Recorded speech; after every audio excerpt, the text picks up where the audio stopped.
All right, good evening, everyone. I said good evening, everyone. All right, I like feedback. I like the call and response. Real quickly, my name is Kelvin Young, and we're going to start our panel discussion in this event for today, the pathway to wellness, mental health for Black boys and men. And oftentimes this conversation can feel very heavy for many of us. So we wanted to start this program with some grounding, soothing sound healing from these crystal singing bowls. So during this experience with sound, I use these crystal singing bowls and the other tools that I'll be utilizing to help us to activate and stimulate the parasympathetic nervous system, also known as the relaxation response, to help us to calm our minds, to relax our bodies, to feel our emotions, and to nourish our souls. And the meditative sounds really helps us to bring us to a place of inner peace and calmness. So at this point, I invite you to get into a comfortable position, whatever that may mean or look like for you. And I invite you to either close your eyes if you choose to, or you can bring a soft gaze to the floor if you choose to, or you can keep your eyes open, whatever feels most comfortable and safe for you. I invite you to do so at this moment. As we take this time to relax, to reset, and to rejuvenate through the transformative powers of sound.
And as we bring our attention and awareness back into this space,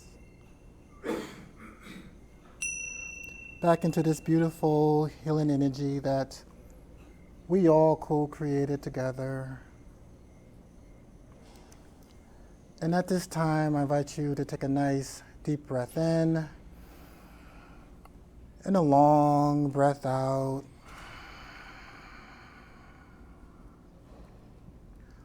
We do this 2 more times. Take a nice deep breath in and a long breath out.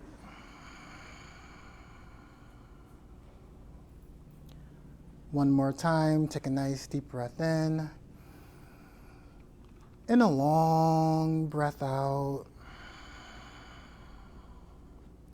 Releasing any stress, any worry, any anxiety, anything that no longer serves us. We ask for it to be released, and it is so.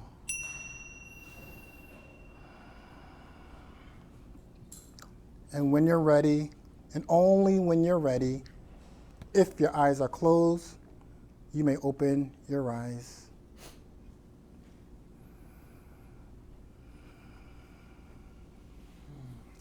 Thank you so much, everyone. Thank you.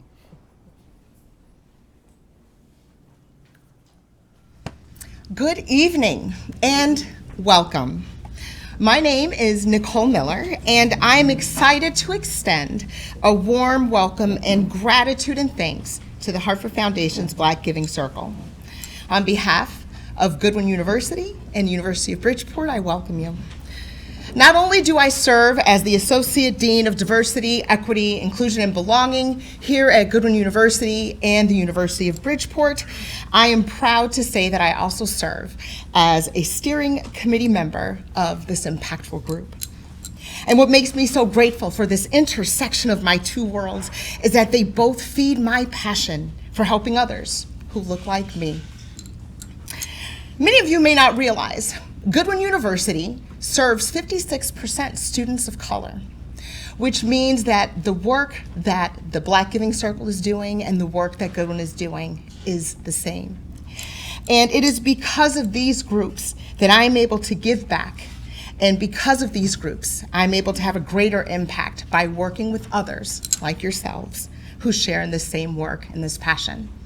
And so with that, again, a hearty welcome on behalf of Goodwin, and I would like to introduce the chairperson of our steering committee, Chris Cloud.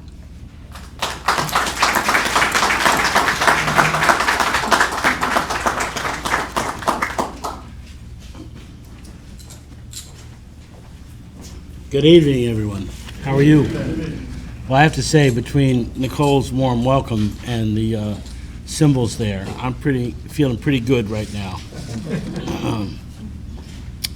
Let me say welcome to you all for attending this evening as we celebrate this initial effort between the Beta Iota Boule, the Black Giving Circle, and the Hartford Foundation for Giving. This evening's event is called Pathways to Wellness, Mental Health for Black Boys and Men.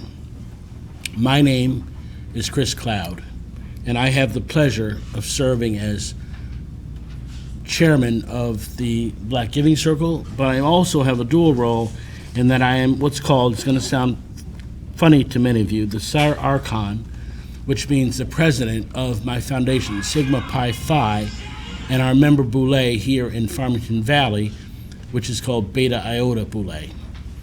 And I just have a little story for you all to appreciate how this all came to be. As a member of Beta Iota Boule, it represents the larger Sigma Pi Phi, which has about 5,600. Can you not hear me? Yeah, I talk low. My wife tells me all the time that I don't talk loud enough. There are about 5,600 members of Sigma Pi Phi Boule. In fact, I just came back from San Diego from our Grand Boule event, which we hold every other year. And one of the subjects of it was, surprisingly, mental health for black men and boys, which I was so excited about. The way that this whole event came together, if you'll indulge me, is a small story where 3 members of our member Boule, myself, Paul Mounds, who used to be the chief of staff for the governor of the state of Connecticut, and Jay Williams had a conversation one day about the use of $500,000 in ARPA funding. And Paul was gracious enough to give it to Beta Iota, and we very quickly realized, what in the hell are we going to do with $500,000? And I thought for a little bit, and I called my good friend Jay Williams at the foundation and said, Jay, I've got an idea, and I'm coming with some money. And Jay was very appreciative of my phone call, and he and the staff and myself and other members of Beta Iota got together, had a couple of conversations about what's the highest and best use, what's the use in our community that is unmet and that is a challenge for us throughout the communities that the Hartford Foundation serves.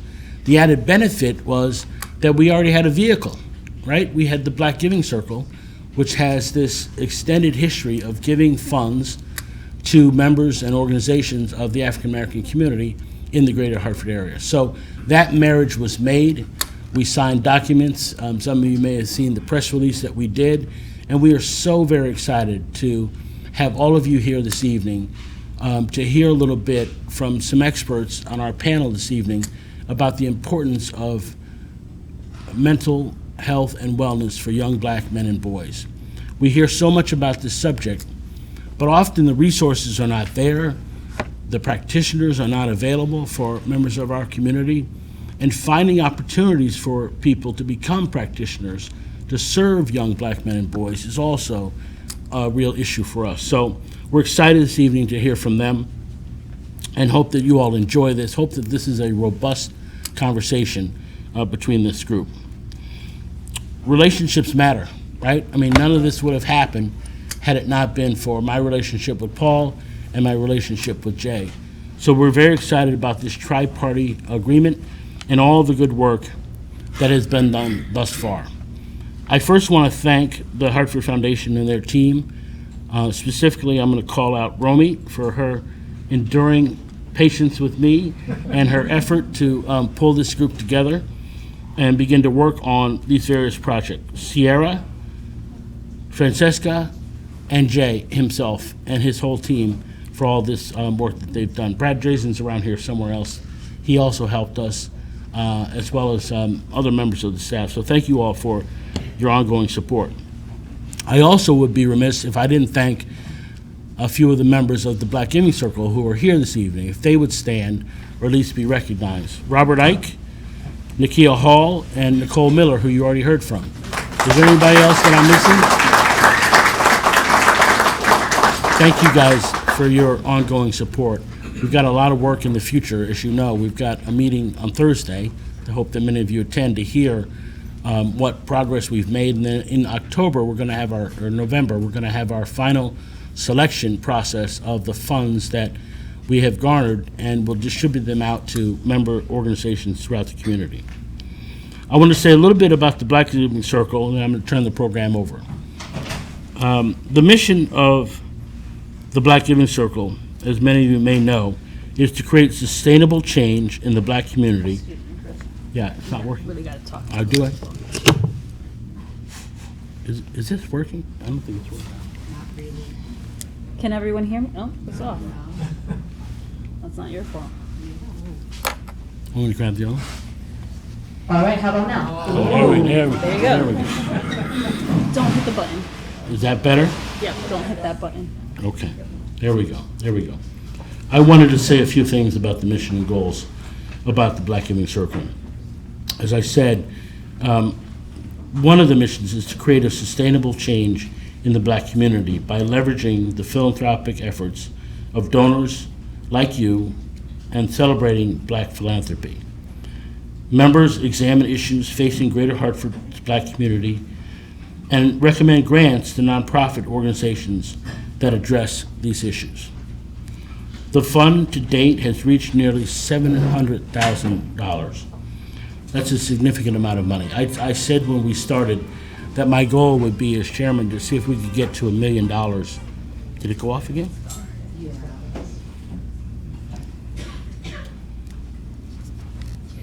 We'll try and power through this. Was to reach $1 million, so we are very close.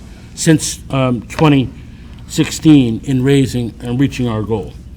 To date, we have awarded 14 grants totaling over $130,000. And since 2015, the Black Giving Circle has engaged nearly 200 members and even more supporters. Membership is open to anyone. The annual donation that we request is at least $365 a day. That's $1 per day, folks, to be impactful and helpful in the Black community. And I hope that all of you will consider becoming a member of the Black Giving Circle and support the good work that we're doing.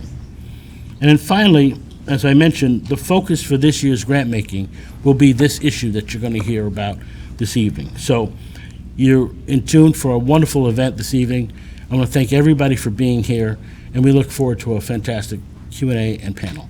Thank you very much.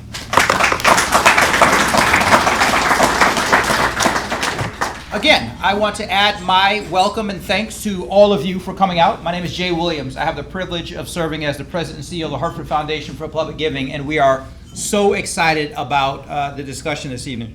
I wanted at the top, in case we get busy at the end, to just, again, acknowledge all of the Hartford Foundation staff and board members. There are a number of board members here. I saw our board chair, Andrew Worthington, who is here. Are there other board members here? I know some of them wanted to make it and had conflicts. And then the staff, all the staff of the Hartford Foundation, please just wave so people can see you. Thank you. I often say that I am the voice you hear or the face that you unfortunately see on TV or newspaper, but I represent a group of 59 or so other colleagues who are passionate professionals who are dedicated and committed to the work that they do, and we work together truly as a team. So this evening's topic is the mental health of Black men and boys. But don't let that mislead you. You don't have to be Black, you don't have to be a man, or you don't have to be a boy to benefit from this topic this evening. That's right. Because Black men and boys are members of our families, of our communities, their friends, their colleagues, their co-workers. So when their mental health is strong and attended to, we all benefit. And when their mental health suffers, we all feel the impact. So although this is a very specific and important topic, please don't think that it is limited in its impact or its relevance or its importance to Black men and Black boys. And that philosophy really holds true for all of us because we are all interconnected. If you're a member of this community, if you care about this community, the well-being of every member of this community is important. But it's also important that we understand the context of why we have to have specific programs that are culturally relevant. They are tailored to some of the challenges and the opportunities that segments of our community face. So that's why we're here this evening. The format, there's going to be an hour of a panel discussion with some esteemed panelists who I will introduce in just a moment. There will be 15 minutes for a Q&A after that, and if the panel discussion, and we're not going to get through all the questions, there are some questions that I have for our panelists, and we'll address specific panelists, and also there's some general questions that you can jump in on, and we hope this is conversational. So panelists, please interact with one another. If someone says something and you can have a response or add on to that, by all means. We want this to be conversational. And again, at the end, we want to make sure that we leave time for questions and answers. So I'm going to set my timer here, and I'm sure Romy and the staff will also help me keep time to make sure that we make good use of your time. So 4 distinguished individuals are joining us, and they have bios that are in the program. So I'm not going to read the entirety of their bio, and I hope they don't take exception to that. So just will highlight some of the things on their bio. And as I read their bio and introduce them I would ask them to join us here, and then we will start with the panel discussion. So we'll start with Kelvin Young, who provided us that very soothing and healing sound at the very beginning. Kelvin Young, RSS, is an award-winning sound healer, recovery support specialist at the Institute of Living, and co-founder of Toivo, published author and co-founder of Soul Care Love LLC. He's also a recipient of the 100 Men of Color Award, class of 2023, and serves as the chapter president of the Holistic Professionals of Color in Hartford, Connecticut. Kelvin, thank you for joining us. Thank you for having me, man. A woman who we know at the foundation because she presented to us a number of years ago, Dr. Wisdom Powell. Dr. Powell is a tenured professional who is nationally recognized expert and thought leader on racial trauma, healing, and health equity. Currently, she also serves as the Chief Purpose Officer at Headspace. She serves as an equity brand strategist for corporations, nonprofits, and academic institutions. She is also a routine media contributor on ABC News Live and was recently named as one of the top 25 essential voices on Black mental health. Dr. Powell, thank you for joining us. Another friend of mine who I met a few years ago when I joined the Hartford Foundation, Abdul Rahman Mohammed, is the visionary executive director and founder of My People Clinical Services, a pioneering organization established on March 5th, 2005. Under his leadership, My People Clinical Services has become a beacon of comprehensive therapeutic and non-therapeutic support, offering a diverse range of services and programs. At the core of the organization's philosophy lies its mission: to enable my people to help your people so that our people will succeed. Mohammed is also at the helm of the nonprofit wing, My People Community Services. Mohammed, thank you for joining us. And last and certainly not least, Dr. Noel Castellano. Dr. Castellano is an associate professor of psychology and human services at the University of Hartford and Hillier College.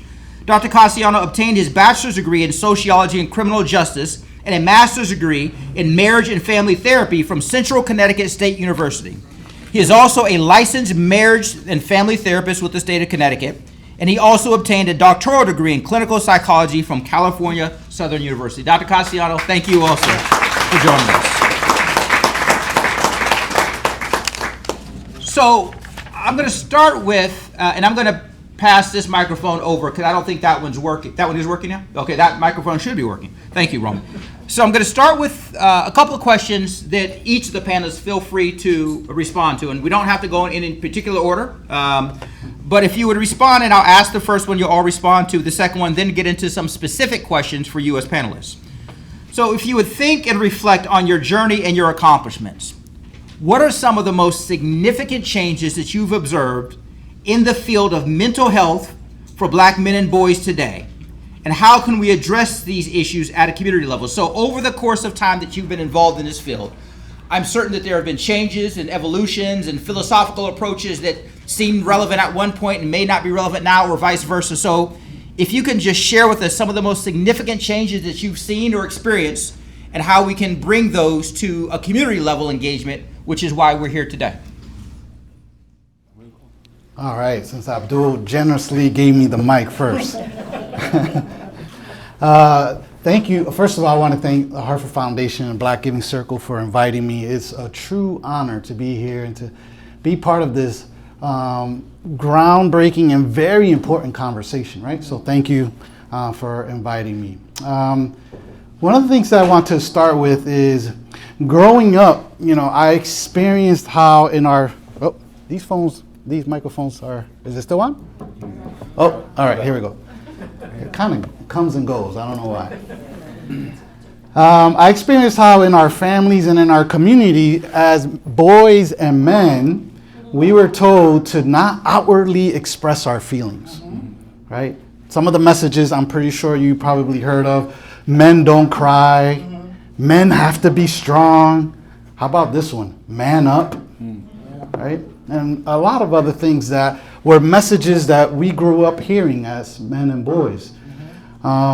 And although we are still fighting against this suppression of emotional experiences that we all have, one of the things that I like to, in my work at the university as I'm training, the upcoming, marriage and family therapists, social workers, and psychologists, is to be able to let them know that all emotions are worthy to be heard. That's right. Anytime we take one particular emotion and we suppress it or we exile it, that begins to burden that individual.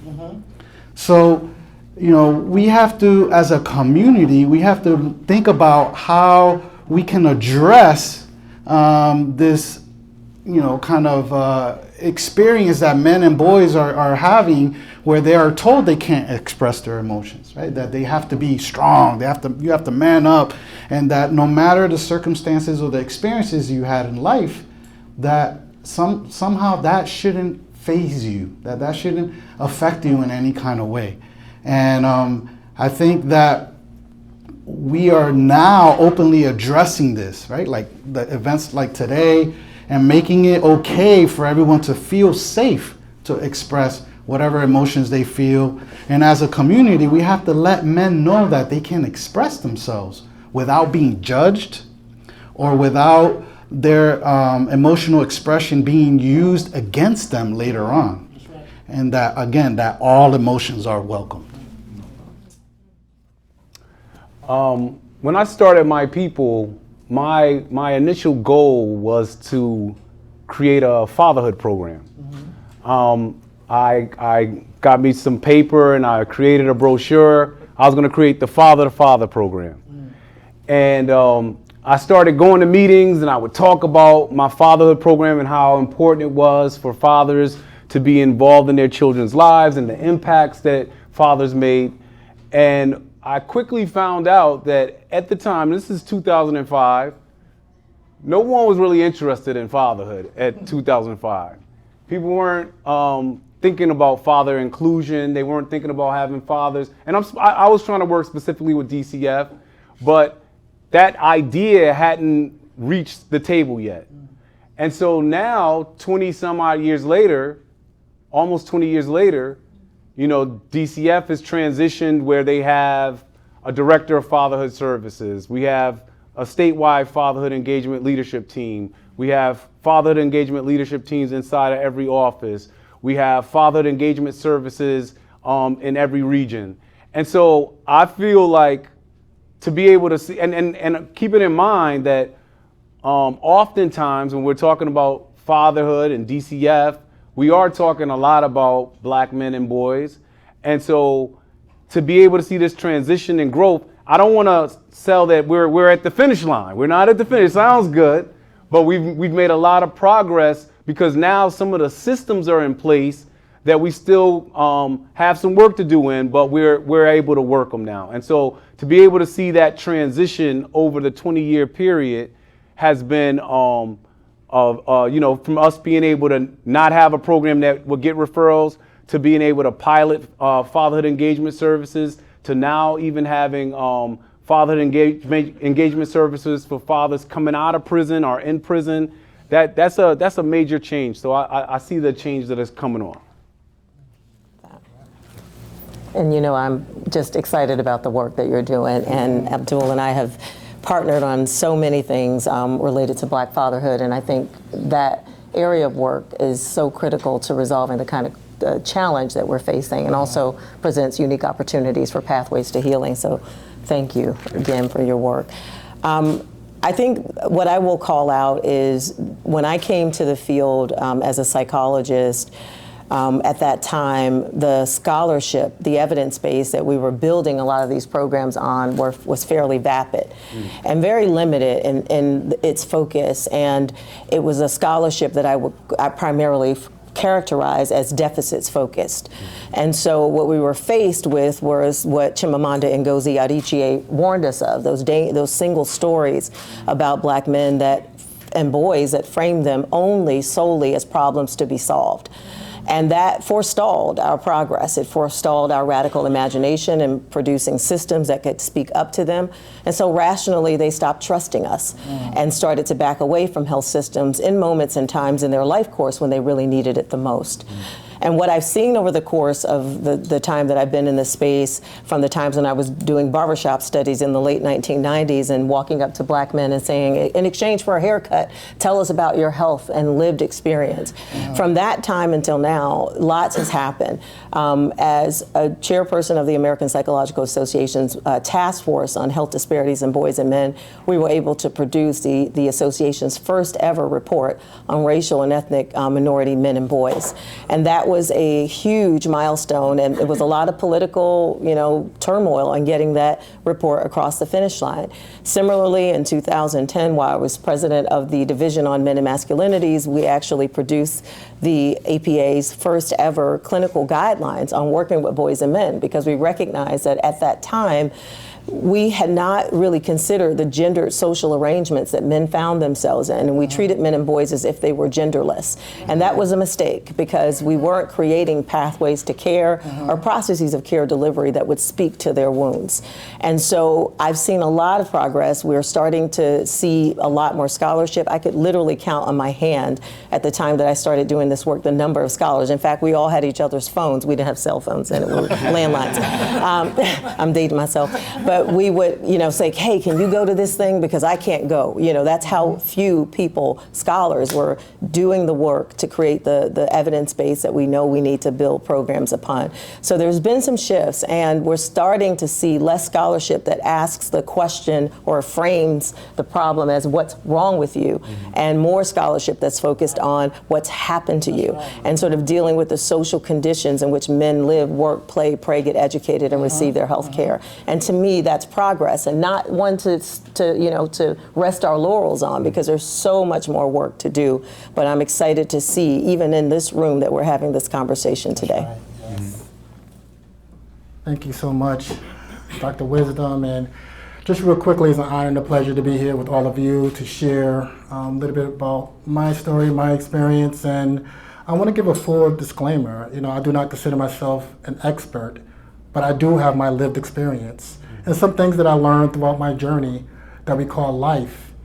And when I reflected back on my childhood years, I grew up, in a household where I dealt with a lot of mental, emotional health issues at a very young age. I had self-esteem issues, self-worth issues, self-hatred issues, a lot of emotional health issues. But in my household, in my family dynamics, we didn't talk about mental health. I grew up in a very religious family. Father's a pastor, brother's a pastor, uncles, aunts, ministers. So I grew up in a very religious faith where we took a lot of our problems to the church, which is the foundation in my community. But at the same time, I know that prayer works, but we didn't talk about the mental health challenges that I dealt with. And I remember in the 80s, when the crack epidemic, came to the United States, and it really impacted the United States. It really, really impacted the Black and brown communities. And I have 4 older brothers. 3 of my 4 older brothers became addicted to crack cocaine in the early 80s, and intentionally impacted the Black and brown community, I must add. But even then, we didn't talk about our addictions. My brother's addicted to crack cocaine because of the stigma, discrimination, and the straight up embarrassment. So we kind of swept it on the rug. And as a result, me and my brothers, we suffered in silence. And growing up, seeing my older brothers drinking, doing drugs, I kind of gravitated towards that. And for me, alcohol and other drugs was a great way to kind of numb that pain, numb that feelings that I felt at a very long time. Some people could drink socially, but at a very young age, I drank for a different reason. I drank to get drunk, to escape the emotional pain that I felt at a very young age. And as I kind of gradually grew up and going through my own lived experience with addiction and mental health challenges, going to prison, I had to go through that lived experience to really do the work that I do today at the Institute of Living, and as a recovery support specialist, where I work with men and women, non-binary folks that's dealing with mental health, addiction, and trauma issues. And one of the things that I really see now is that, particularly back in 2020, that was a very, very impactful time for many of us. We were dealing with a global pandemic. We were dealing with a lot of racial trauma that was going on, political divisiveness.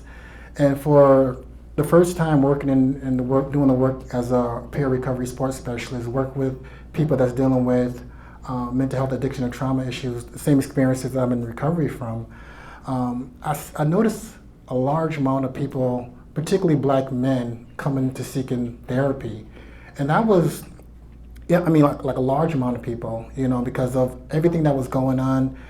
And even when I think about for me personally, seeing how George Floyd got murdered on TV, how very triggering and activating that was for me, but not just for me, for many people, Black mothers, Black men, Black male in general, and how that really activated a lot within me. And I'm grateful that I had tools and practices and resources to do that. But from that, I noticed that a lot of men of color started seeking therapy and support, because growing up, there was a lot of stigma, and still is, about seeking therapy and support, and that just wasn't in my radar, when I was growing up. But now today, I understand how powerful and impactful that therapy is, how powerful and impactful prayer is, and other different tools and research we have to help Black men and boys to move forward. And I'm looking forward to kind of diving more deeper into this conversation and really talk about other resources that I've seen Black men and boys are utilizing within our culture and our society. Thank you all for such a great and powerful start. Kelvin, your comments provided a great segue to the next question, again, for all the panelists to respond to if you choose. There are those who argue that we are 400 plus years past slavery, that we are 60 plus years past Jim Crow. So why does the discussion of racism and its lingering effects still raise its ugly head? Why is this still relevant? Why do we still have to talk about those things? If you all would share your thoughts about how the systemic racism that may not be explicitly written into the books and the laws as it was in our past, but no one, well, let me be careful, huh? It would be hard to argue that the effects and the practices still aren't happening to this day. So if you all could share how the legacy of systemic racism, the lingering effects and the practices are still, if you believe so, interwoven into some of our approaches or the disparities or the stereotypes around mental health for Black men and boys. So I'll start, because we could talk. This could be the whole conversation. But let me try to distill some of what I've learned from the Black men who shared their lived experience, which I consider subject matter expertise, with me. First of all, we have to acknowledge that racism is a complex psychobiological stressor. And like any other stress processes, it has the potential to exact wear and tear on our bodies and minds over time. That's right. It can produce things like allostatic load, which can assault your whole physiologic symptoms. Our bodies keep score. There's even evidence from studies among Holocaust survivors that we actually pass on that kind of trauma genetically from one generation to the next. So if you don't do the work, then your children, their children, and their children's children will have to do it. So that's why we are here at this critical precipice, because we refuse to remember, that is, put back together that which racism tries to tear apart, which is our fundamental humanity.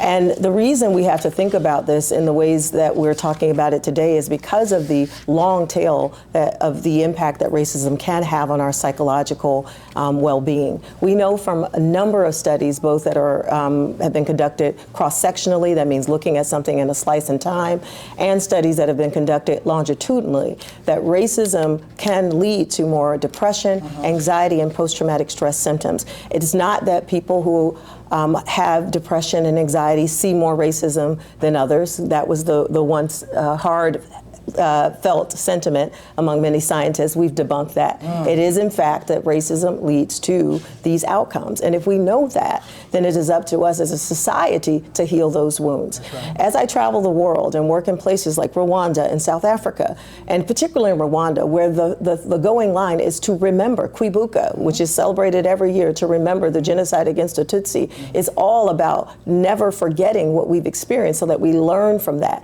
and we don't carry that burden on to the next generation. So we know that racism, when experienced intergenerationally and cumulatively, can cause what we call racial trauma. And that can show up and manifest symptomatology that is very similar to other types of traumatic exposures. Things like hypervigilance, exaggerated startle, that difficulty to calibrate and recalibrate over time.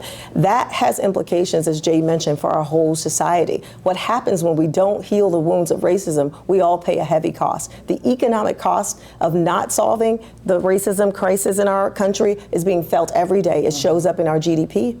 It shows up in excess spending in healthcare. It shows up in the wear and tear and the weight of the burden of our carceral settings, the fact that we lock men and boys in cages who really should be in treatment. All of that shows us who we are as a society. So to me, it is not about forgetting. It's actually having the courage to remember and repair and do the restorative justice and healing justice work that is required of us. That's the price we pay to have a zip code, a place to stay. That's the price we pay to be citizens of humanity. Yes. And that, I think, is the call for all of us in the systems that we occupy, to not try to look away and not see the racism that plagues us. And this is not an indictment of an individual, because I don't believe racism is an individual problem. It is a structural one. It is in the floorboards, in the wiring, in the plumbing of the houses that we occupy. It's in the floorboards in the housing of our democracy. So it's up to us to solve it. Yeah. I'll just add that, we can't escape racism.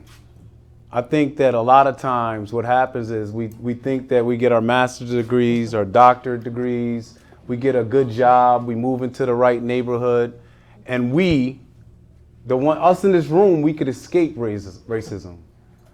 But every day on the news, we see the young black boys, the young black men experiencing, it's almost like it's 1960 sometimes when you watch the news. I listen to NPR a lot. Today they did a whole thing talking about redlining right here in Connecticut. How there's certain communities right around here that it made it difficult for people of color to move into those communities. And so I think that we operate in our worlds. We try to put ourselves in a position where if we can get up, the higher we can get up, the further away we'll be from the people that have to deal with the problems. But every time we get up there, just when you think you've escaped, something's gonna happen. And it's gonna be a reminder that just because you drive a nice car and you have a lot of money, that does not make racism disappear. Your degree, they don't know that you're a doctor when they pull you over. And one of the things that's really interesting is that, racism for a black man, right, is that feeling in your gut. It's like a feeling that, like, I could go in certain places and I feel something. That's right. So the trauma that I feel, I put on this mask. Sometimes people don't know. I always tell people, like, this little suit is a part of my mask, because I know that if I put on this little suit, they'll treat me a certain way. I promise you, I go to the hospital every Monday, Wednesday, and Friday. And when I go to the hospital, for the first few times I went, I'm just a guy. But after I went a certain amount of times, because I dress like this, people can can pick me out. But then I started saying, okay, I wonder what'll happen on the day that I don't wear this suit. I'm the same person. But if I don't have this suit on, I all of a sudden become a black guy. They didn't even know who I was coming in a place that I go 3 days a week. And so that's not overt racism, right? It's not like they didn't call me the N-word, but there's a way you get treated. I'm doing extra. This bow tie, this is extra. And so I just want to, I think that when I think about racism, I think about my son, who he hasn't learned how to play the game as well as I have just yet. I worry about him, when he's out late at night, if he's going to make it back. I worry about my daughter and how she's going to, who she's interacting with. If she my daughter says some wise things sometimes, she move her neck a little bit. I worry about her because she does it in the wrong place at the wrong time with the wrong person, and then she's the story. She's the story, and so that's something that I'm very fearful and concerned about. No, that's excellent, and I think that racism is America's public health crisis right now. And why do I say that? I say that because Dr. Powell was talking. I was like, whoa, jumping inside of this suit, right? Because epigenetics of trauma.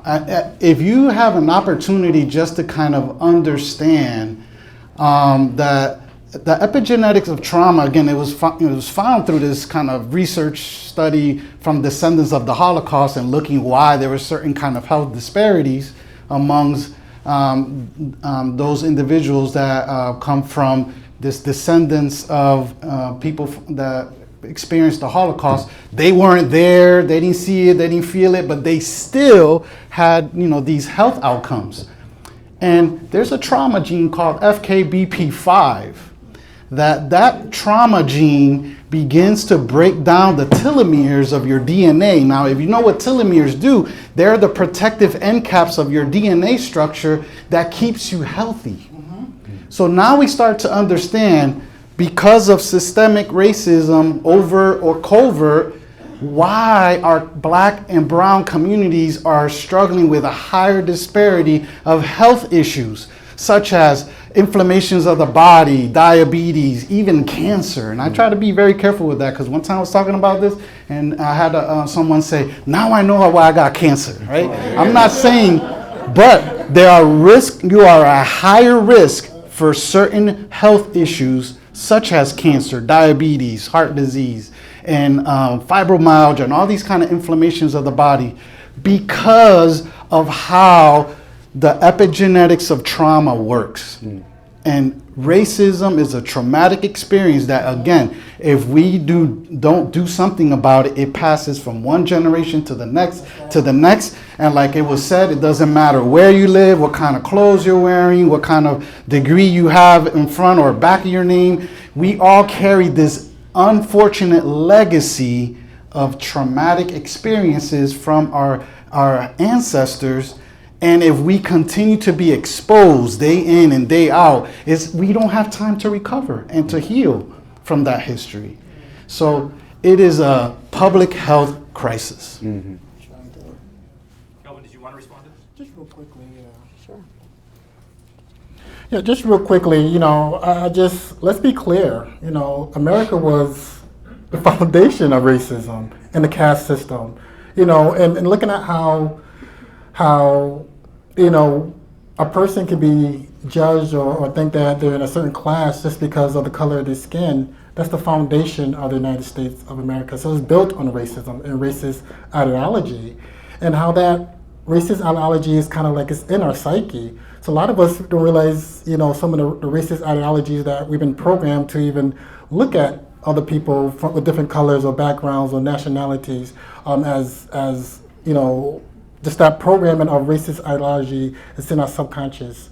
And oftentimes, as a Black man growing up in this country, I dealt with so much, low self-esteem and a lot of that. But when I really dig deep into that, a lot of the feelings that I felt based on racism, I end up internalizing a lot of that feelings, like I'm a second-class citizen because of the racist ideologies that I've been programmed to look at, and how that program has been passed on from generation to generation to generation, because those issues live in our tissues. The trauma is in our bodies.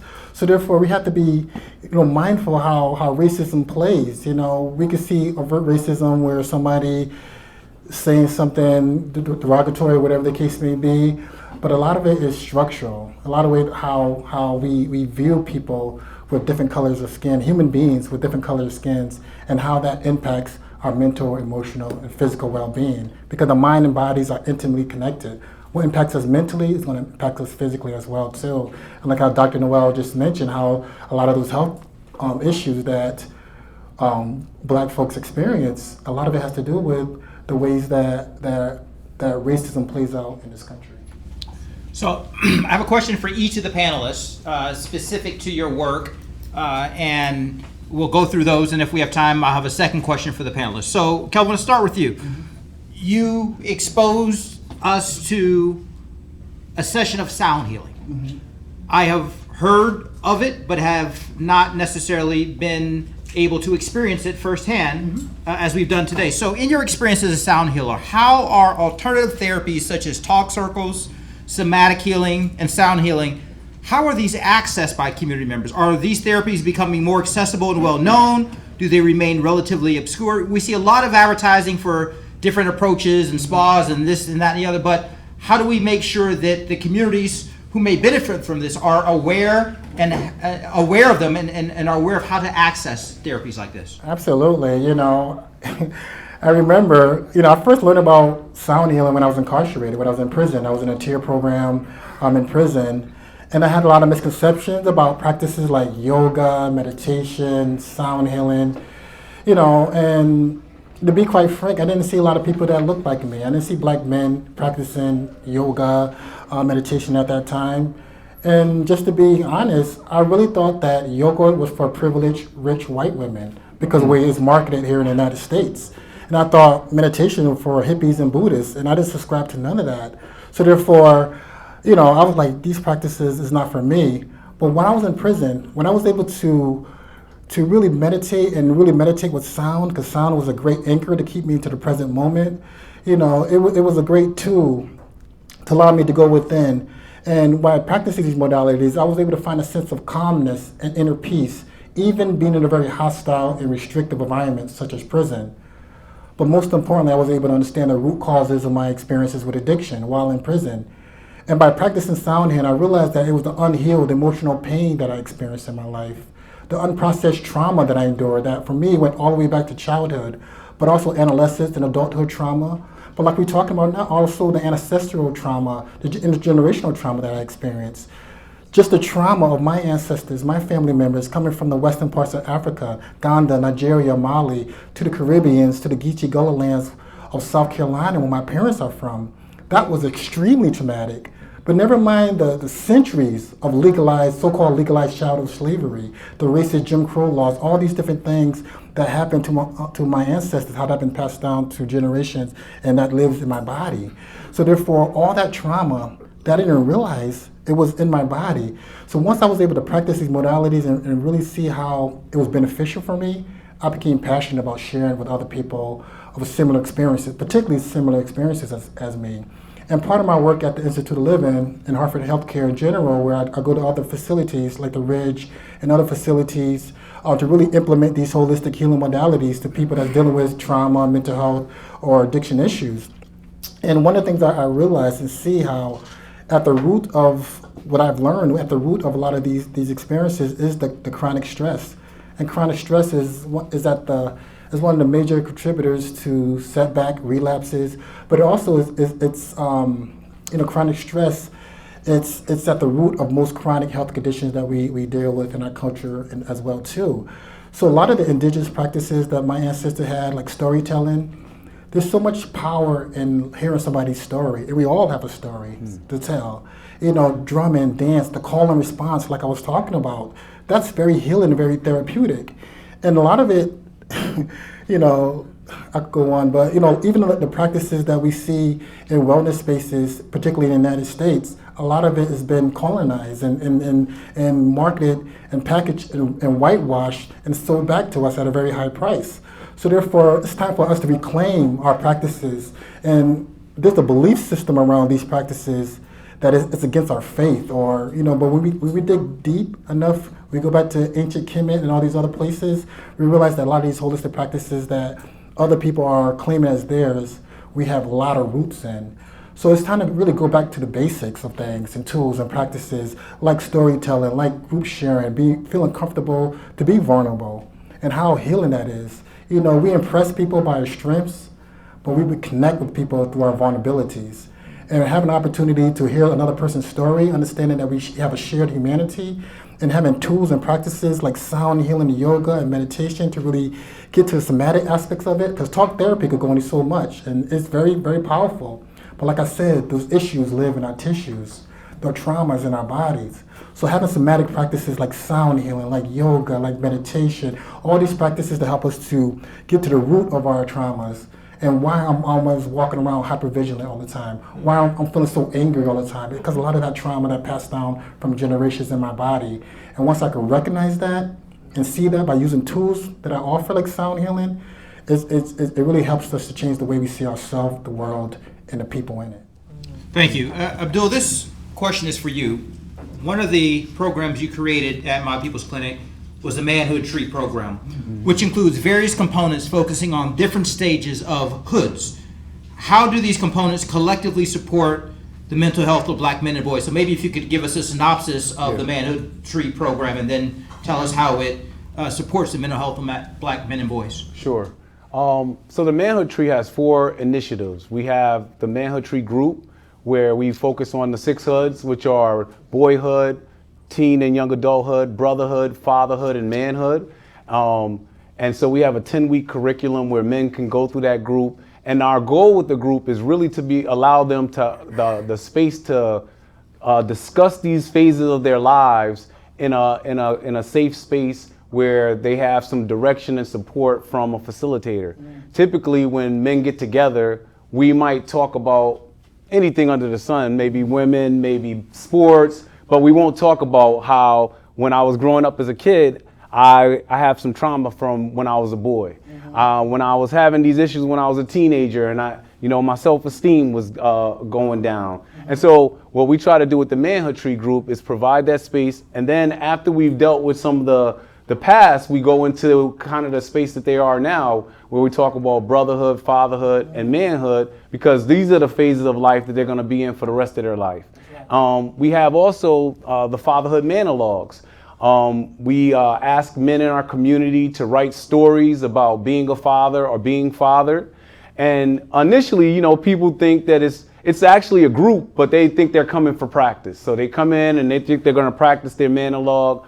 But because I'm a social worker, we take that as time to be able to talk about whatever they wrote. So, people are writing about how their father wasn't in their life and how they're going to do something different. And so when we're in a room with 5 or 10 men, we're able to kind of discuss, the different things we experienced growing up and what we're trying to do differently as fathers. We also have our Men's Health Initiative, where we try to make sure that men are aware about their prostate health, their colorectal health. So we've done a number of events with Trinity Health of New England, where we've brought in doctors and they've talked to them about their health. And then we've also, this past weekend, we took 25 men to Vermont, to Jay Peak Resort, where the whole focus of the weekend was for them to get rest. A lot of times, men, black men, they're always talking about being on the grind. They're always trying to get this money. They're trying to do certain things. And the thing is that we recognize that sometimes rest is more important than grinding. And so to be able to give people the opportunity to prioritize rest, to say that, yes, we'll have some programming, but if you want to sleep all weekend because you work 16 hours a day trying to get that money, take this weekend and rest. And so we were able to have a very powerful weekend with 25 men. They were able to rest. We were able to have some conversations. We were able to build each other up. And I think they left recharged to come back into the world and do what they have to do. And then lastly, we have our podcast, which we do every Tuesday at 6 o'clock. We're going to miss it today. But and we talk about all of those issues around the Manhood Tree.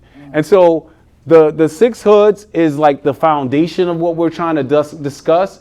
We really want to be able to, like I said, give men the opportunity to talk beyond what we normally, talking about sports and different things like that. That's the easy conversations. But I think that men, what I saw this weekend, I saw men from age of 25 to 65, where men were able to share their experiences. They were able to share some of their the opportunity, times when they've fallen down and when they had to get back up. And so for somebody who's 25 to be able to kind of like hear from men who are in their 30s, 40s, and 50s, it can make a huge impact on their life, because now they can kind of still or take something from them where they're able to say, like, I don't want to make those same mistakes. I want to have a better outcome. And so this is what we're trying to do with the Manhood Tree. We have this, we've done brotherhood yoga. So we have 4 yogis, African-American yogis who lead our sessions. And so we meet once a month and do yoga.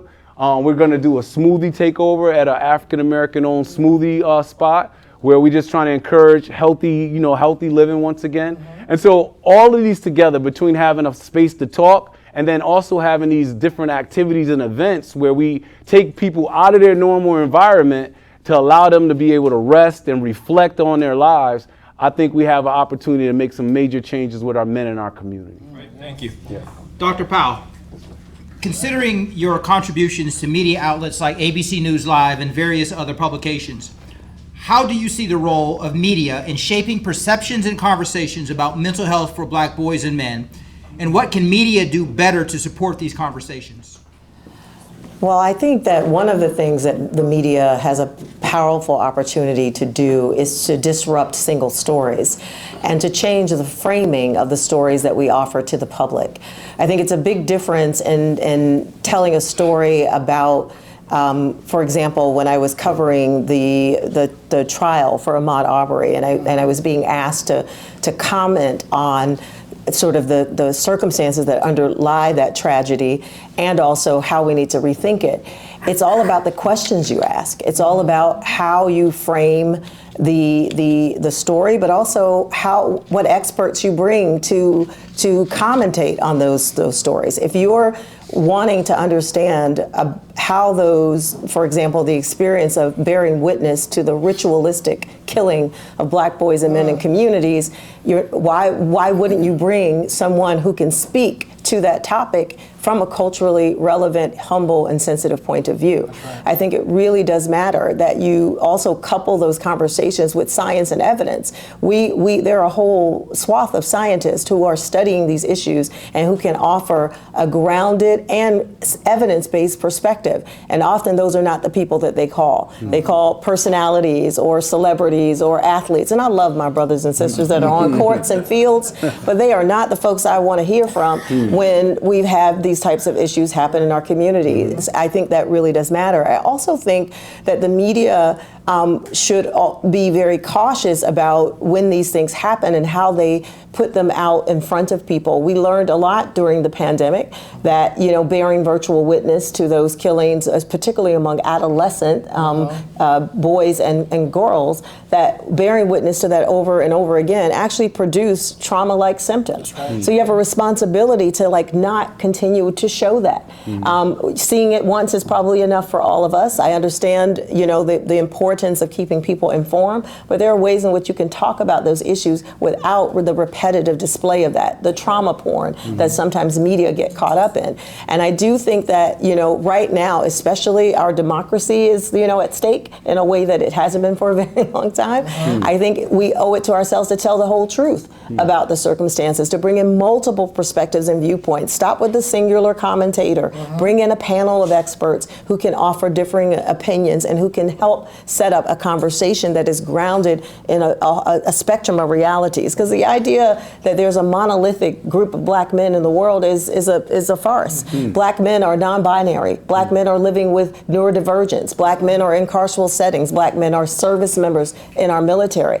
I mean, there's so many other ways that we could be talking about these issues and so much more compassion that we can bring to it. But you have to bring that compassion and a curious mind as a media outlet and as an executive producer when you're putting these stories together.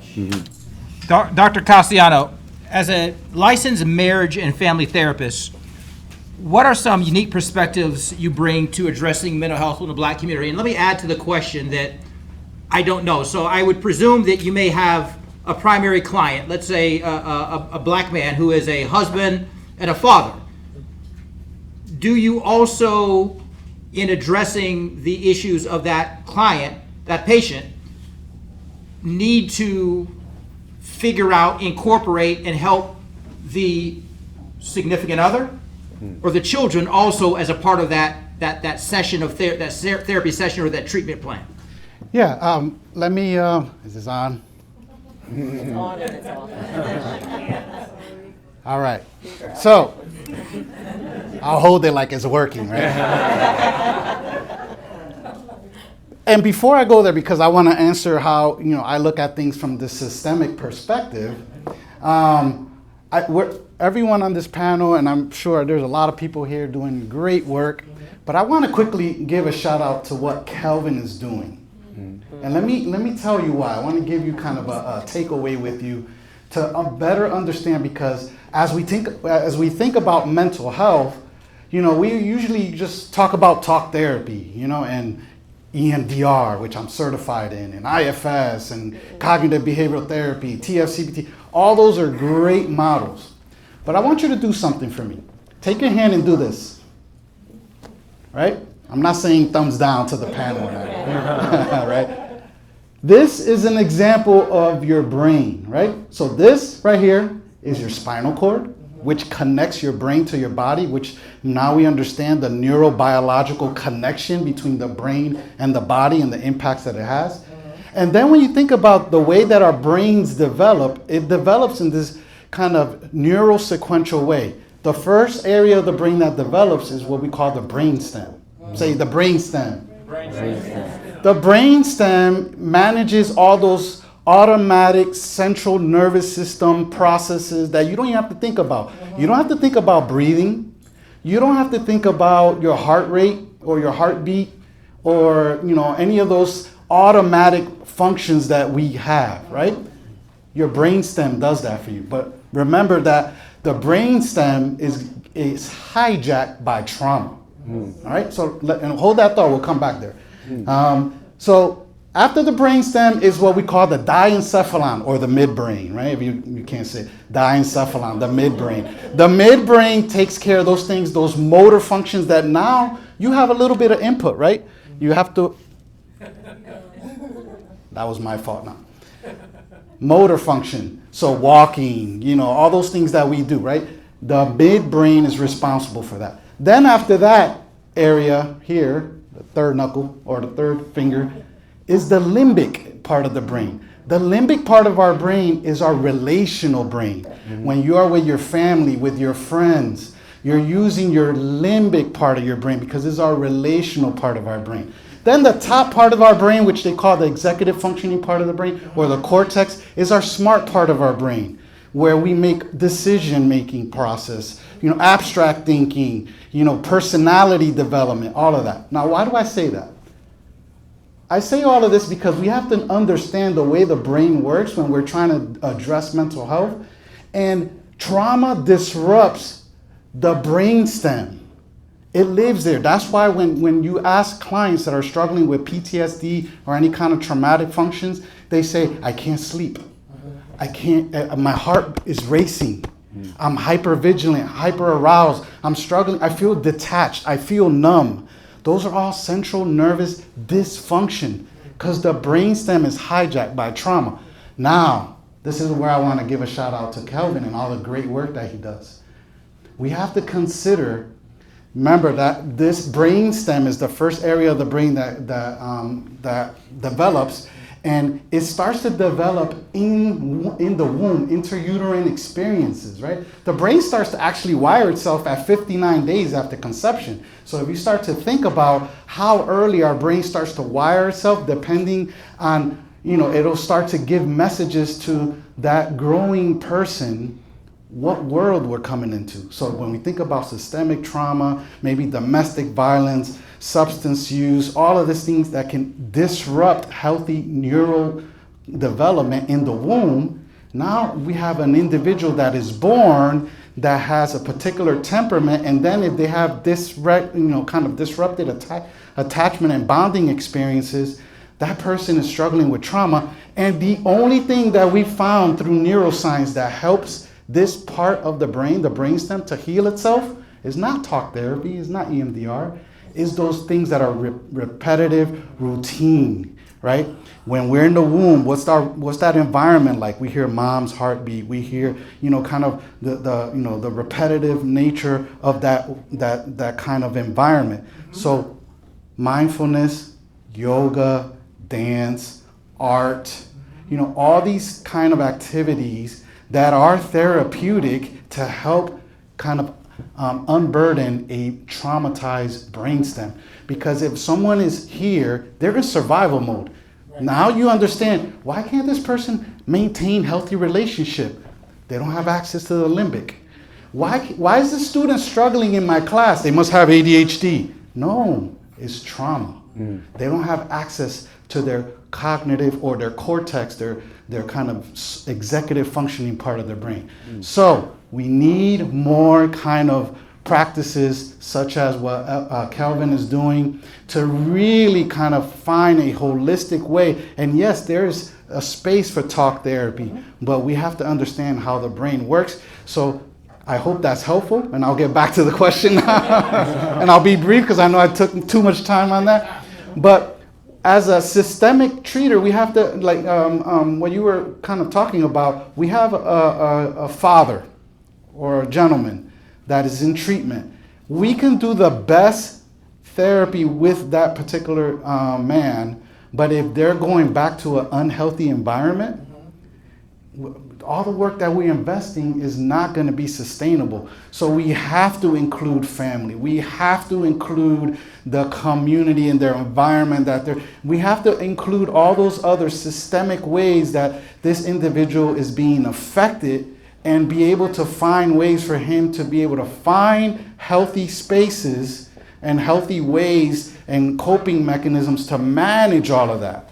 Because again, if he's living in an environment where there's a lot of gang violence, drug activity, substance use, domestic violence, poverty, redlining, all these things that are, again, very kind of urban ways, or maybe not even urban ways, that are traumatic for individuals, we have to treat it in a systemic way. So we have to look at the individual, we have to look at the family, we have to look at societal impacts, then we have to look at biological impacts that I was highlighting a little bit before, and then understanding the power of spirituality.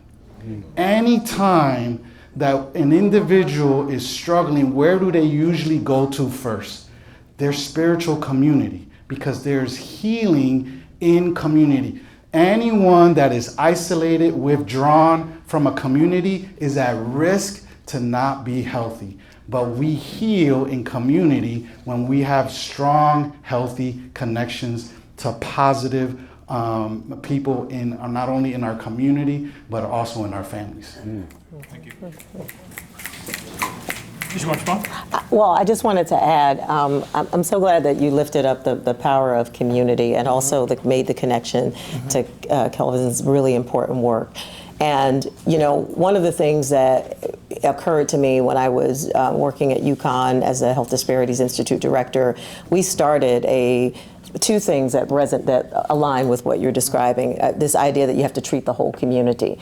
You know, men and boys have said to me so many times, stop fixing us, fix the systems, fix the structures. And so in taking that away, one of the first things we did was form a cross-sectoral, multi-sector alliance that Chris Cloud was a part of, to bring together leaders from around the state to think about these issues from a systemic level, because we realized we couldn't just give men therapy, and we couldn't just give them resources for behavioral health interventions, that we needed to create healing communities, therapeutic landscapes. And that requires investments by urban planners. It involves having people who decide labor laws. Everyone needs to be at the table if we're going to solve this wicked problem. The other thing that you lifted up that's really important, that was a part of our strategy, we formed the first arts and health equity strategy for the state for boys and men of color. We created art gallery conversations. We held a fatherhood conversation where we brought in a national artist who did an installation that really tried to reimagine 365 days of fatherhood through a positive lens. And we had men there talking about their experiences with art as a stimulus, as a point for lowering those communicative walls. We know so much more about healing justice. I'm a trauma psychologist, traditionally trained. I've treated folks from VAs to community, and what has been the most powerful intervention was putting young boys in a room and asking them to tell their story or draw a painting or produce a spoken word piece. I've seen much more movement on their mental health in doing that than I have seen from anything else. And it's one of the reasons why I wanted to bring to the city of Hartford a mindfulness-based initiative through the mayor's office, which now if you live, work, or get educated in the city of Hartford, you can get. And it was that idea that we have to bring the whole community. community. We cannot do this one person, one family, one individual, one couple at a time, because where people are embedded matters. And if people don't have communities and systems that produce the kind of radical healing that we say we want them to have, they won't get it, or they'll get it and it'll be fleeting. So we have to do the work of the whole community. And it sounds hard, but listen, we're mapping the human genome. We have created communicative highways through the internet that I can speak to a person on the other side of the world. We are doing really courageous things in genomic science and AI. Why can't we solve this problem? We can. Where there's political will, there's a legislative way. Nice. This has been such a robust discussion. There are 8 minutes left, so instead of trying to go to the next individual question, to which honestly you all answered the second and third questions as a matter of your discussions, I'm going to go to a concluding question and combine it so we can take a couple of minutes each to respond to this as you see fit, and then that will leave us the 15 minutes for questions from the audience, which I always find when I'm an audience member, just the eagerness, even if it's not my question, hearing others and hearing you respond on the fly to questions that have arisen.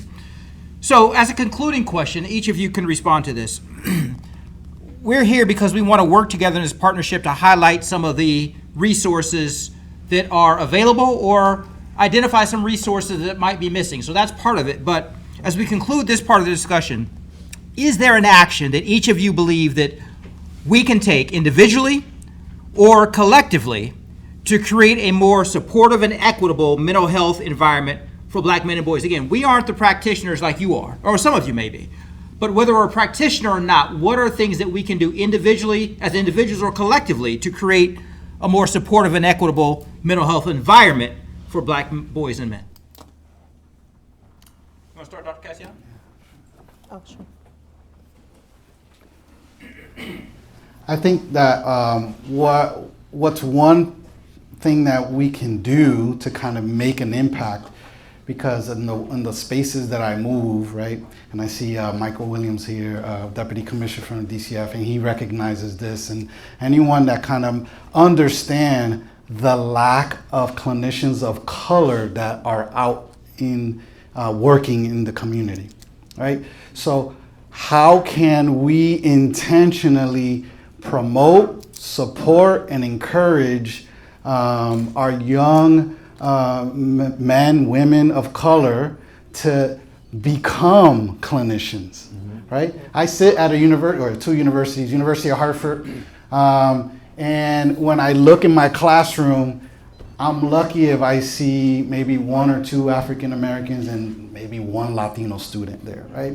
And that's a problem, right? Because we have a hurting community, we have a community with a lot of needs, and sometimes one of the stigmas is, well, I don't want to go here or there because they don't have someone that looks like me, they can't understand me, and so I rather just kind of struggle. But if we were able to kind of make an impact, right, through some kind of support or scholarship endeavor that can help more students of color consider becoming a clinician and entering the workforce to be able to better meet the needs of our community. I think that's probably one way that if I had my way, I would have opportunities for scholarship to just kind of encourage people of students of color to enter the field and become trained and go back into the field and be able to meet the needs of our community. So you said one thing. So what I would say is number one, if you're a person that has an organization or you have an idea of something that you want to do, go do it. Go do it with the people in our community. You want to help young boys, go help young boys. You got a program for boys, go do it. Don't sit on the program. Don't sit on the idea. And so that's the first thing.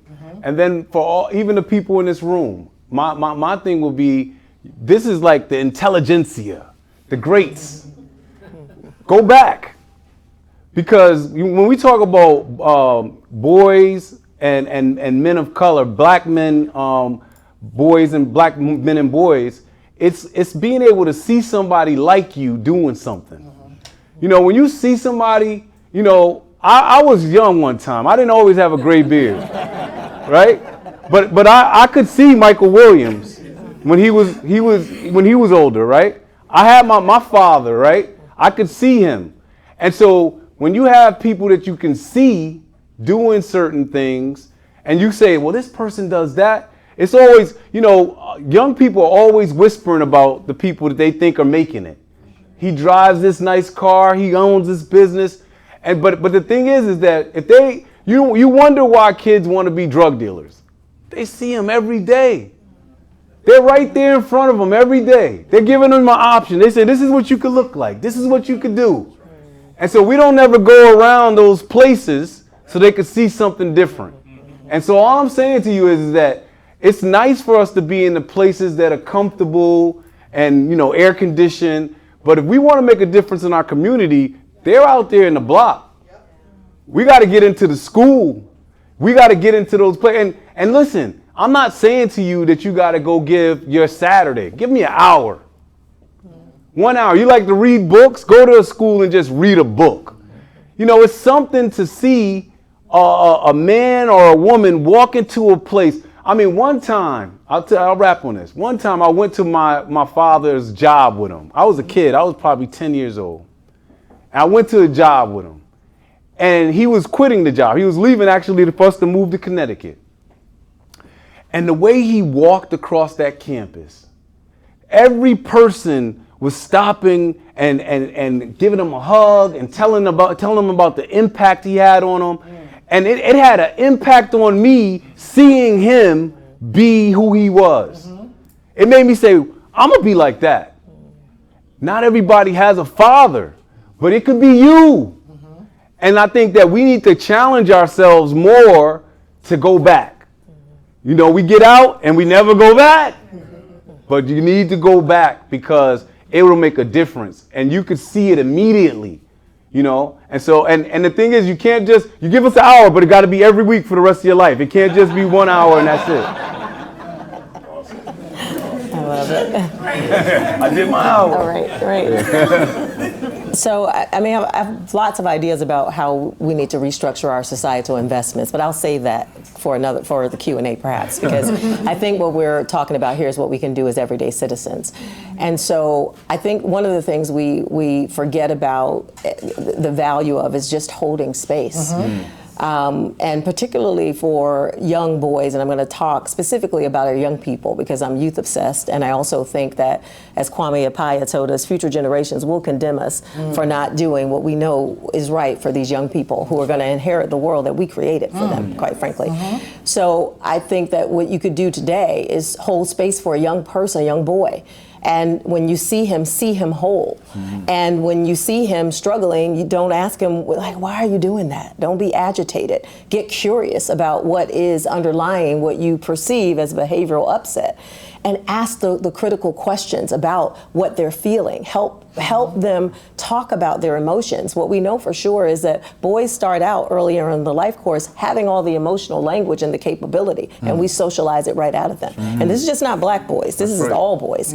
And I think that helping our boys name and claim their emotions and their interior pain will prevent them from shifting that pain into other activities that we know are harmful to them. So the one thing you can do today is change the conversations around your dinner tables. And if you're from a community where maybe you don't have black boys in your immediate surroundings, get to know one.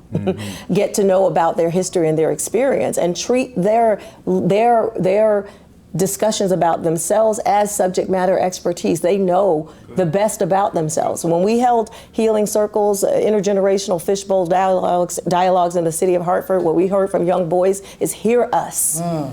Hear us, see me.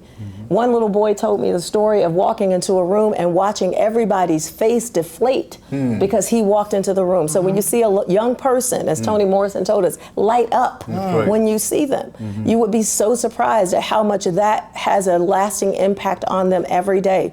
and be the person, be the safe person for that young child who may not be getting what they need at home or school or any other place. Be a beacon of light that tells them that they're not the sum total of their wounds. That in fact, wounds are the place where the light enters. And that if we were able to help them see themselves that way, then perhaps they would see themselves as member of our society and really do the work that we know that they can, because we know that those boys have tremendous power to contribute to our economic innovation. They are the future. And if you think that we're going to be around as old heads, we're not going to be able to do the work. We need them to be mobilized and engaged, and the only way you can get that is through agape love, unconditional love. Serve them well, and they will serve us in kind. That's right. That's right. Oh, that was beautiful. Just to piggyback on what everyone said, just continue to do things like we're doing today. You know what I mean? Come into the table, having these conversations, and not just focus on the issues and challenges that we face, but also talk about the solutions as well too. And I just want to highlight real quickly the Fatherhood, the Next Level conference that's happening on August 8th and August 9th at Central Connecticut State University. And DCF is involved. I know Hartford Healthcare is involved, and the commission at LOB is involved as well too.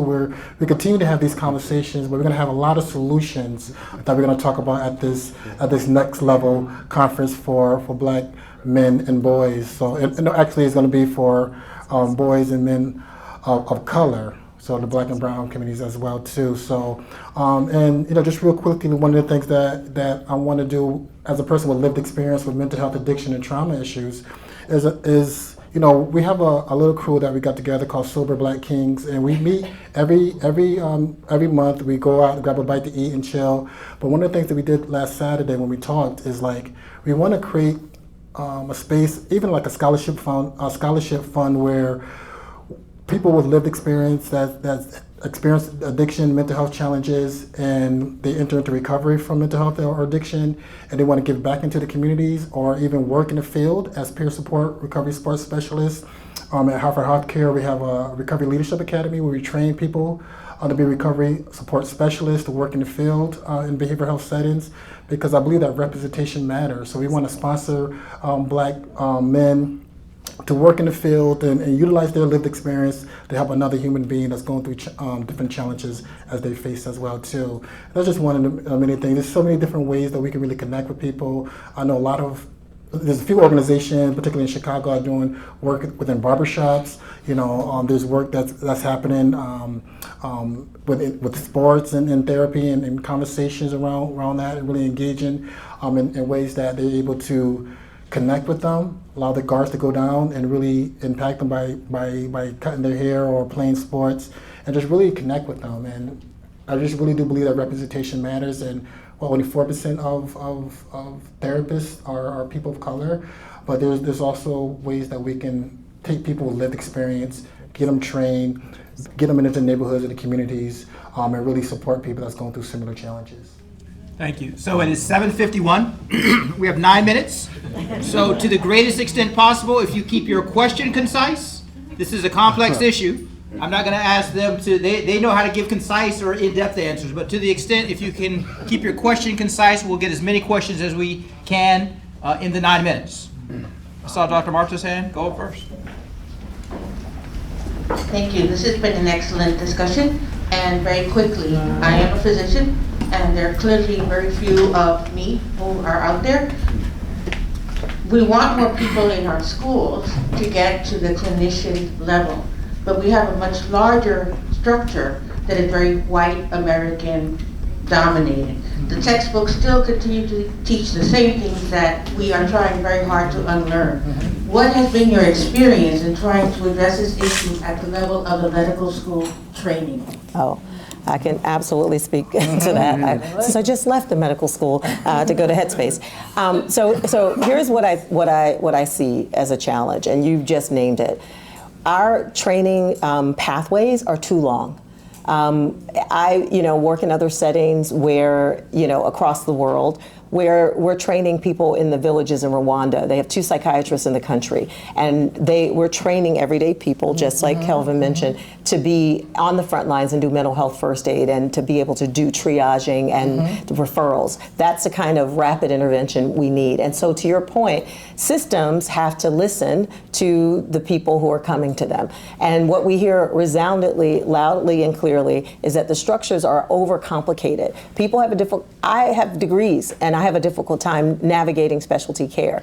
So I think that there is something to be said about the ways in which we structure medical education so that we create multiple pathways. I love that we have PA programs now, which are wonderful ways for people to get quickly into the field of providing care so that we can utilize their talents and gifts more readily. That has to happen. We also have to change our this mental model that we have operating in medical schools that is so top down and paternalistic that actually we get in our own way. So there is a lot in terms of curriculum development. We sort of at UConn, when I was there, I started teaching a module on racial trauma to our medical students because they needed to understand what racial trauma looked like in the body as well as in the mind, how it shows up when people walk into a setting. So I think we have to retool our physicians, we have to reshift our curriculums, and we have to be open to other ways of providing care that are not necessarily as linear and as top down as we've been providing them. I know there's a whole capitalist system underlying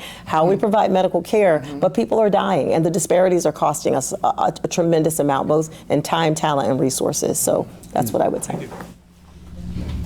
The question. Hello. Thanks again, everybody, for being here. The panelists, my name is Kurt Rodriguez-Porter. I'm chair for the City of Hartford's LGBTQ+ commission. And I just wanted to know, has there been conversation or thoughts, right? One, there's data that shows that in the Black community, specifically for Black men and Black boys, right, the relationship for our community and our families, there's a deficit. And then that drops, right, in regards to connection if you're part of the LGBTQ+ community. 100%. And so I think about the experience, right? I myself, I'm Black, my husband is Puerto Rican, and now we're raising 2 children. And so I come in with the experience, the lived experience of, one, I would never be a father, right? I would never be married. I grew up in a religious family environment. And so now I'm trying to father my children with these experiences. Yeah. And so my question is, has there been conversations or thoughts around that inclusionary with uplifting? And Dr. Powell, thank you for talking about holding space, because I think that's important for folks to have that community to hold space so that they know that they are enough, that they can have the family or the life that they want if they're, non-binary, non-heterosexual, whatever the case may be, and they're Black and brown, but they can go on to do whatever it is that they want to. However, depending on their situation, I myself, my experience is unique because my family believed in love first and foremost, with my grandfather being a minister and all, but that's not the experience of other folks. And so having that trauma, growing up with that, to then I have friends who come to me and say, I don't want to be a father because I grew up in a place where, one, I was told I was never going to be, right? Or I don't want to, I struggle with healthy relationships like you all talked about because I was told that I couldn't. And so I just wanted to know if there's been conversations or thoughts and around, including the conversations to bring in the LGBTQ+ community specifically for Black and brown boys, because we know the machismo-ness, because of religion, because of the upbringing, and that disconnect that exists already in home. I don't want to dominate, so I'm gonna concede the mic, but I'll talk to you afterwards. I think we have to. There we go again. All right. Hopefully it works. We have to kind of understand what kind of defining or walking away from this societal way that manhood is defined, right? And I think that, this brings me back to I don't know if you remember, maybe, a couple years ago when toxic masculinity was kind of like the theme of the day, and a lot of men were afraid to kind of be labeled as toxic, right? If because I'm Puerto Rican and in my house we speak loud, and if now I'm speaking loud, I'm a toxic man. Mm-hmm. Or, some of these ways that labels can be attached to us that then men are saying, well, I don't know if I want to be a father, or I don't want to be labeled as toxic, a man, or an aggressive man, or anything like that. So it becomes really, really difficult for men to really, truly find within themselves how do they define what being a father is, right? So I grew up without a father. So I had to, with the help with mentors or other men, kind of learn what was it first. What was it to be a man? What was it to be a father? What was it to be a husband? I had to learn those things. And, so I think the conversation should be, how do I show up as me? And how do I define who I am based on my, experiences that I've had and what my identity is? So, unfortunately, we are out of time. First of all, please join me in thanking our panelists for sharing their time.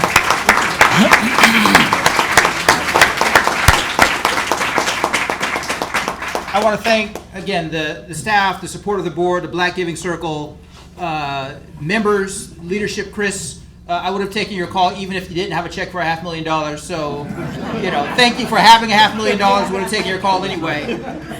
And thank you all for joining us here. There are often questions that I and the staff hear about, well, what does a community foundation do? And there are a lot of things that we do, but there are a few things more important than what happened tonight. Connecting stakeholders and members of our community who are philanthropic, whether you have given $1 or $1 million. You've given your time, you've given your attention, you've given your interest to an issue that is germane to the well-being of our community. That's what we do. Working with individuals who are practitioners, whether they're through their academic and professional, through their lived experiences, individuals who are a part of nonprofit organizations, some of them grassroots like My People's Clinic, and others large and sophisticated like the universities or the healthcare systems. But coming together to inform, to educate, to inspire, and to take action.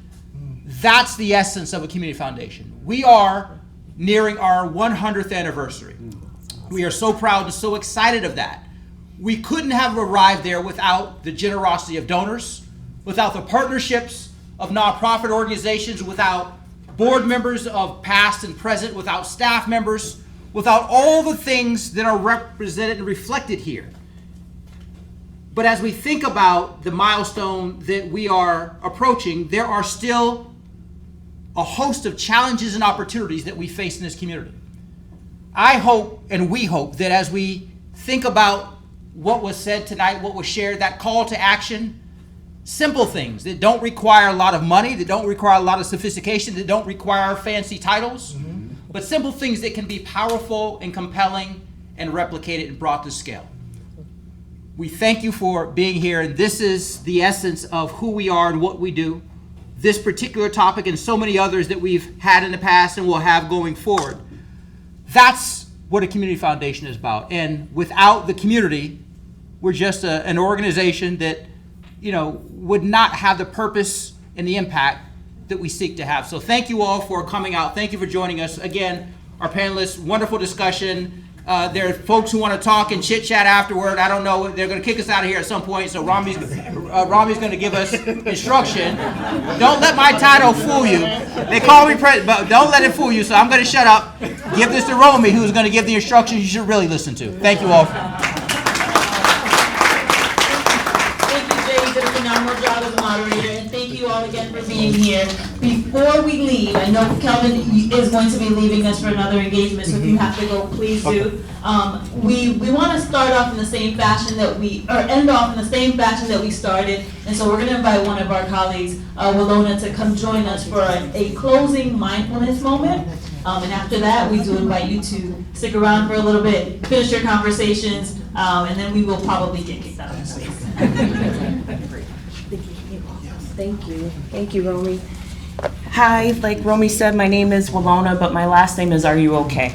That was a joke. I'm supposed to laugh. I say all that to say that I too am a social worker. I've been in the field for 25 years.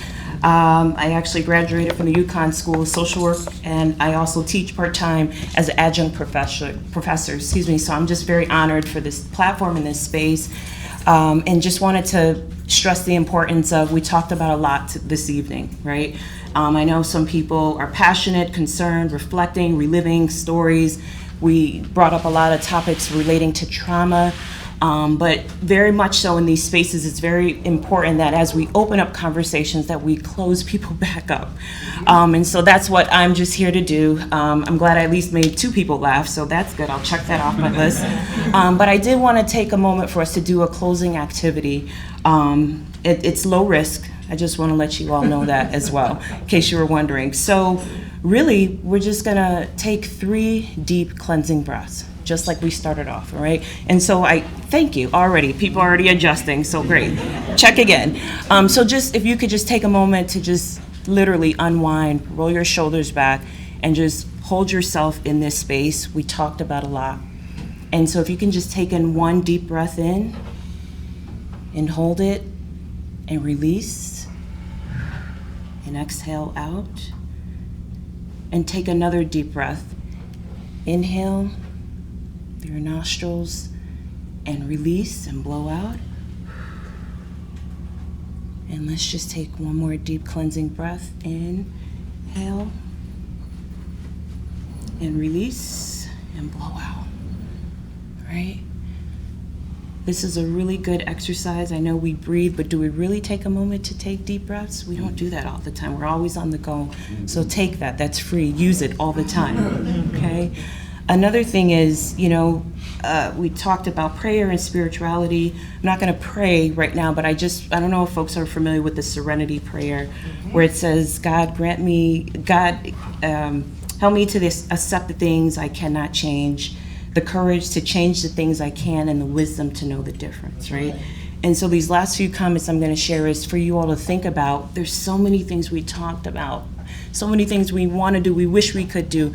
And my words for you all before we leave is to not be paralyzed, and with all the things that we have to do or could possibly do, everybody can do something, and there's space and opportunity to have those discussions. But if folks can just say goodbye, personally, internally, goodbye to some missed opportunities. Whatever that may be, just take 30 seconds to think about that. Just say goodbye to whatever missed opportunity relating to this topic. All right? And once you do that, I encourage you to say hello to something new that you will do towards this topic and everything that we talked about. It could be one simple thing. It could be lighting up when you see a teenager, right? It could be engaging. It could be asking really inquisitive questions. Okay? So thank you all for your time tonight. This was amazing. I know we'll mingle a little bit before they kick us out. Sort of, kind of. But it was an honor to be able to serve you, and thank you again. Let's give a round of applause for our panel.